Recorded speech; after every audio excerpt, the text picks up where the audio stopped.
Hello, everyone. Happy Friday. Last Friday without Chicago Bears football till February because we're going to the Super Bowl, baby. That's what's happening. I am so pumped because one, it's Friday. Two, the last Friday without football again, or Chicago Bears football again. And this season, there's a lot on the line. There's a lot to learn, a whole new coaching staff, and it all starts in the preseason against the Kansas City Chiefs. Tony will be back next week. He's moving into his new part of life in his career. He's very excited for it. So this is the last day where he's starting to get his gel going, but he will be back. Don't worry about that. But today I'm going to be going over what to expect on the offensive side of the ball, the defensive side of the ball, and my 3 keys to the game. One fun fact is that if you want to pay only $180 to sit 2 rows behind Matt Nagy tomorrow at Soldier Field, you can do that on StubHub right now, section 108. So if anyone crushes a few beers, starting to get a little beer muscles and some confidence, and starts talking to Pinhead of the Kansas City Chiefs, please record it and send it to me. I would love to share it and maybe even have you on the show. But before we hit on more, we'd like to thank today's sponsor, BetStamp. BetStamp is a mobile and web-based platform in the sports betting space, built for people looking to take sports betting seriously. BetStamp solves the problems serious sports bettors face on a daily basis by providing them information and tools they need to succeed, such as tracking their record, seeing the best odds across sportsbook within their state or region, and interacting with other top bettors to see how they make their moves. Download today on the Google or App Store, or use your own web browser. Use referral code JSHY, that's JAYCHI, to get in on the action when you sign up. And make sure to follow me, Chicago Nick. I love BetStamp. I am not a sports betting guy. I love analytics, and this made me love now to sports bet. Tony and I are 3-0-1, and with one pending from yesterday if the Chicago Bears win, which they have a plus 100 money line. And here are my picks of today. My points bet pick is Braves minus 140 money line. Freddie Freeman should have never left. Caesar Sportsbook, Jets at plus 100 money line. Zach Wilson has that dog in him. DraftKings, Falcons at plus 100 money line. Thanking Ryan Pace for building House Hall and how awesome it is now. Pretty much nothing else.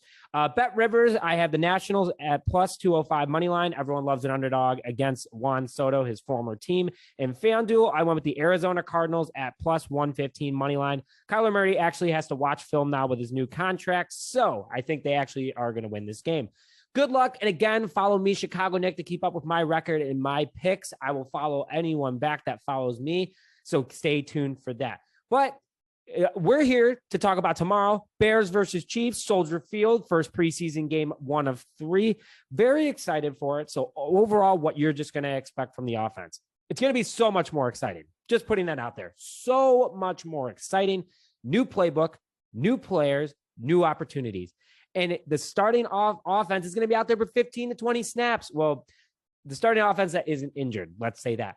But more than just one drive, what Matt Nagy did the last couple of seasons. I am so excited that the guys are going to be out there. They could be out there for 2 drives, depending on how they go. They could be out there for 4 drives, depending on how it goes. I hope it's only 2 drives, because that's when we got 2 touchdowns or 2 field goals. But you're going to also have Matt Nagy on the other side of the other sideline. A lot of these guys played under him, and the Bears are going to be able to show how much he held them back and from doing well in this league. I am so excited for this offense tomorrow. I'm so happy Eberflus ended up saying, hey, we're going to go out there. We're going to, go and have ourselves a day, and our guys are going to play, and they're going to put on a show for the people that are coming to preseason games. Who's out as of right now? Obviously, wide receiver N'Keal Harry is out. Wide receiver Byron Pringle is out. Guard Lucas Patrick is out.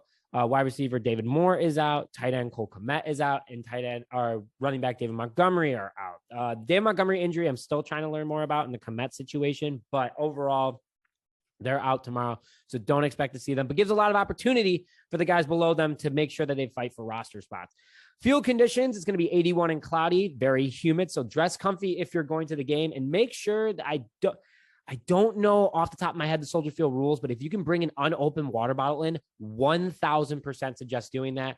Concessions at Soldier Field, as you know, are and getting a water on a hot day like that. I mean, if you can drink beer, you can drink beer, but still stay hydrated out there. I went last year against the Buffalo Bills, and I was sweating buckets up in section 426. So stay tuned for that. Also, the field, there's been some video of it so far, some fans talking about it from Family Day. Fields already looking rough, like mid-season form rough. So the Park District either has to do something, resod it, put down turf. I don't care over the next couple of weeks, because according to Carlos Sanchez, that's still rock solid. That's how guys get injured. That's how concussions happen. So a little nervous about the field conditions for tomorrow. So I hope that there has been a discussion already about that. And Lightfoot, if you want the Bears to even consider staying in Chicago, you better give them a new field. Jesus Christ. All right. So let's go to the offensive line. You're going to see the starting five that's been at practice all week. So that'd be left tackle Braxton Jones, left guard Cody Whitehair, center Sam Musfer, in for Lucas Patrick, who will start when he is healthy. Right guard Michael Schofield, Chicago native, and right tackle Riley Reif. You're going to see about 15 to 20 snaps out of this starting offensive line, and you're also going to be going against Kansas City's pretty tough front for at least the first two series. So excited to see that. I want to see how they hold up, so keep a quick eye on that. That's one of my small keys to the game that I'm kind of calling out early. But after that, you're going to see a lot of mixing up of the offensive line with especially Tevin Jenkins and Larry Borum. A lot of the rookies are also going to get playing time. So this is a good thing that, we're starting off with the starting O, because then you're able to see, okay, well, who's struggling out of the gate? Who do we have to give one more chance to next preseason game against the Seahawks?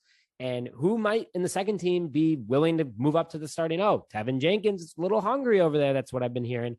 And I'm excited, to be honest. ESPN has our current starting offensive five ranked 11th, and that's with a rookie left tackle. So this line could be big upgrade from last year, and that's a good sign for the Bears this upcoming season.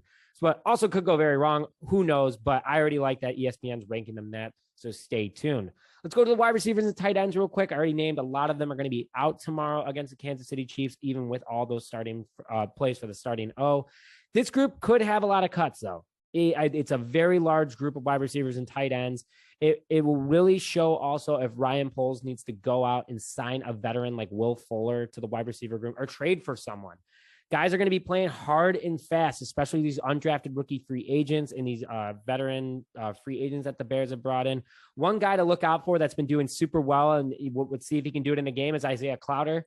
Has been making his case to make this roster. Him and Fields have been clicking very well during training camp. And overall, I think that the Chicago Bears should definitely make sure that they keep a very good eye on him. Next man up mentality, that's what everyone kind of needs. And that kind of like a guy, tight end Chase Allen out of Iowa State, undrafted rookie free agent. He's going to have to put on a show because this tight end group is already tight as is.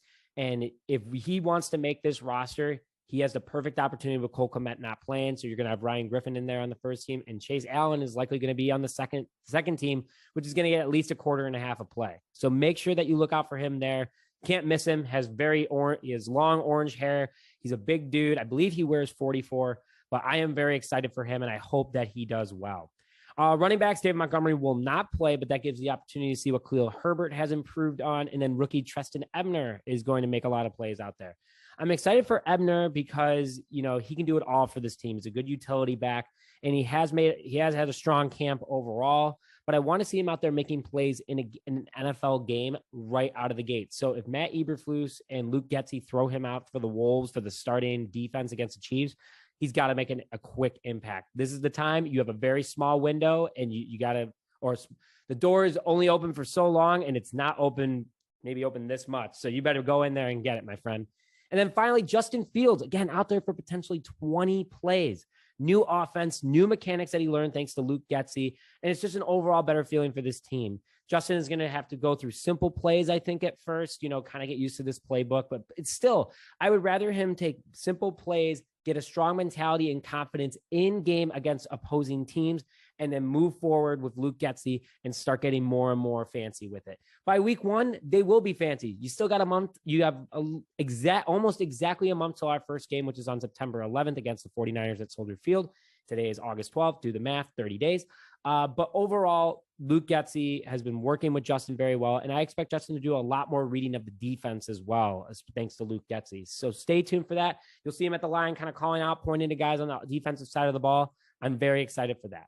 Let's go to the defense super quick. Like Tony said yesterday, 20% of the defensive snaps are going to be blitz, but later in the game, expect more, or just overall how the Chiefs are playing it. Alan Williams is not going to want to let off the gas pedal at all. He loves being the Bears defensive coordinator, as we've talked about, and he wants his entire unit to be ready. He wants to see who wants to be a Chicago Bear more. And also with the Roquan Smith situation, he's going to have to evaluate that linebacker group even more. Thomas Graham Jr. will be out tomorrow. Duke Shelley will be out tomorrow. Kyler Gordon is questionable. Dane Cruikshank is questionable. Kendall Vildor is questionable. And defensive end Mario Edwards Jr. is also questionable. So likely a lot of those guys, I mean, most of those guys, if not all of them, are going to make the roster. So Kendall Vildor is the only one that's a little bit on thin ice, but he's had a really strong camp so far. So stay tuned for that.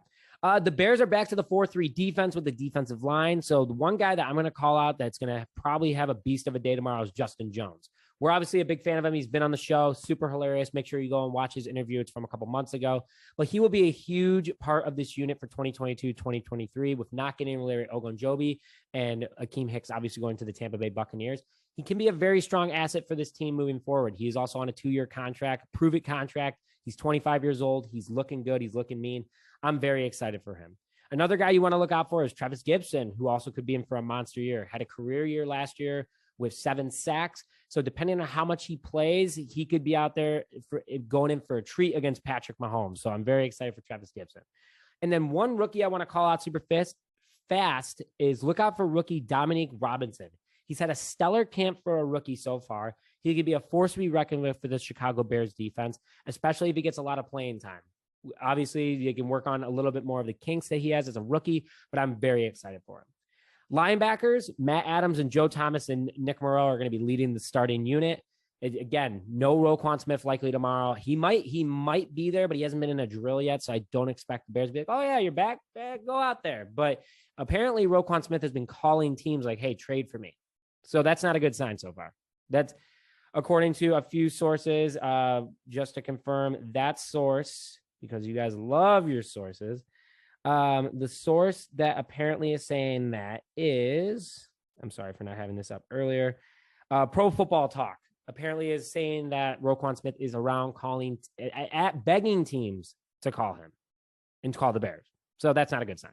But look out for the linebackers, defensive backs. Jaquan Brisker is looking for a pick tomorrow against Patrick Mahomes, and Eddie Jackson is also going to be out there hungry, trying to prove Bears fans wrong that he is himself still, and it's just the schemes he's been a part of.